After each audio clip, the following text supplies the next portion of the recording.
Sani in Veneto, il Fondo di Assistenza Sanitaria Integrativa Regionale per i lavoratori delle imprese artigiane del Veneto, costituito tra gli altri da Confartigianato, ha avviato la campagna di prevenzione Riaprire Sicuri, un'iniziativa che prevede un parziale rimborso dei costi sostenuti dalle aziende contribuenti per l'acquisto di protezioni anti-Covid-19. Sentiamo. Sani in Veneto ha avviato una campagna per riaprire le aziende in sicurezza. Che cosa dà Sani in Veneto? Sani in Veneto aiuta le imprese per quello che riguarda le spese sostenute sui protettori DPI individuali per i propri lavoratori e per l'imprenditore. Cos'è rimborsabile in questa campagna straordinaria e temporanea? Mascherine FFP2, FFP3, guanti, igienizzanti per le mani o qualsiasi altro dispositivo, termometri.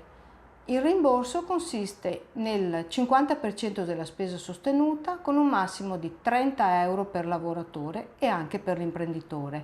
Per i termometri il massimale è di 50% con un massimo di 80 euro. La campagna va dal 17 marzo al 31 dicembre 2020 attraverso la compilazione di un modulo visibile dal sito saninveneto.it, editabile direttamente del sito e presentato presso lo sportello di Confartigianato Vicenza Sani in Veneto.